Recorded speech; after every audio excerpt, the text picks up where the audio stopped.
Tom Macklin, 609 East Main Street, Avon Park. Now there's two of us standing up here that were here when the fire assessment went in. Mayor, you and I. There's a number of, I won't call them, I'll just call them misstatements made this evening so far. In 1999, when the fire assessment was put in place, it wasn't for 2 years. It wasn't to purchase a fire truck. The ladder truck that was brought up this evening was, excuse me? The ladder truck. Oh, I'm sorry, thank you. The ladder truck was actually purchased with infrastructure funds, if I remember correctly. It didn't have anything so much to do with the fire assessment. Mr. Henson just mentioned that the reason that the fire assessment went in was the $50,000 homestead exemption. The homestead exemption doubled from 25 to 50 in 2006. Fire assessment went in 1999. Just a minor detail. So it was in place well in advance of the increase in exemption as far as the homestead is concerned. One of the things that I've always felt, and if I don't get booed out of the room, I might die in place, but that the fire assessment was unfortunately a necessary evil at whatever rate we put it in place, and it was a year-to-year assessment that was based upon the feedback that we received from the citizens during the budgetary process, public hearings, just as we have right here this evening. This is something that you all and other previous council members have had the opportunity to hear and entertain annually. It was never put in for a predetermined amount of time, 1 year, 2 years, 10 or 20. That's right. Correct. That's true. I was here, I know. So, well, sir, I don't have to. I was sitting on, here. go But ahead, neither, Tom. without regard, He's right. without regard to that, I will just offer that I don't have a problem personally paying $9.75 a month. Okay, if you want to hear what he has to say, please just be quiet, all of you, because I can't hear, and I don't know if the other people sitting by you can. So let's just give the same respect to each person that comes up here as we do to the others. Go ahead.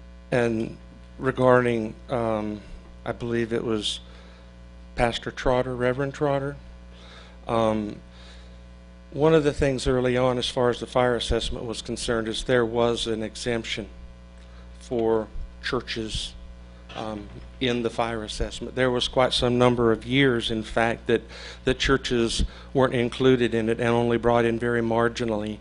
One of the things that we heard from the faith-based community was, well, look, if you'll just allow us to participate voluntarily, we'll take up a collection if you won't include us, which we did.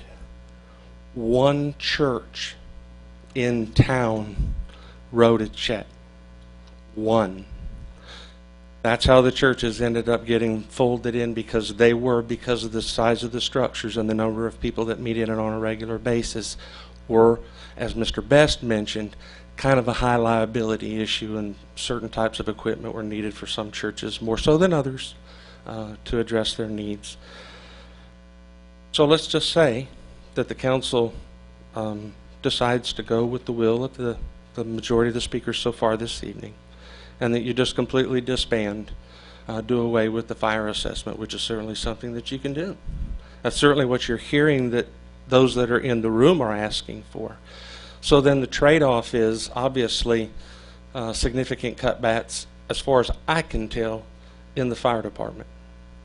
There's no general fund revenue stream to replace the fire assessment because the ad valorem rate, the millage, has been cut down into the marrow of the bone.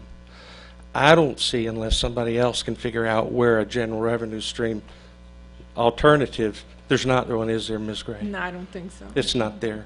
So we're looking at, significantly reduced fire coverage. I know that there have been homes and lives saved due to medical runs from the folks next door, who I hold in high regard. But I will take you back to a windy night in 2004 when there was a fire that broke out at Big T Tire Man. In that instance, it was a business. I stood out there in the hurricane force winds along with the firemen and other public safety personnel that were out there fighting a fire with probably 90+ mile-an-hour winds. And not only did they save that business, but they kept it from spreading.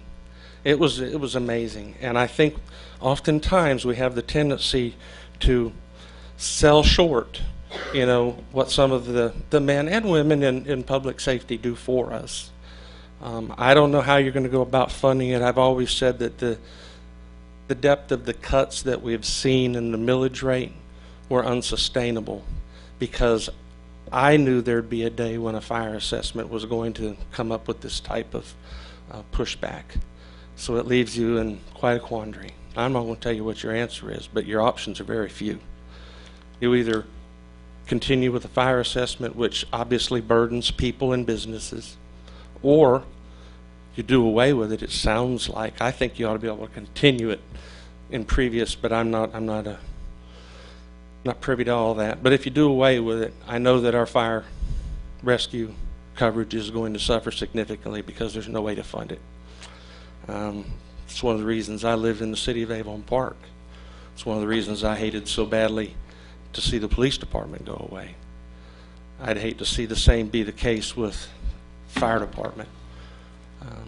Those are just my comments, and fairly historical, Madam Mayor. I think you'll remember them pretty closely the way that I do, and thank you for your time. Thank you, Mr. Macklin.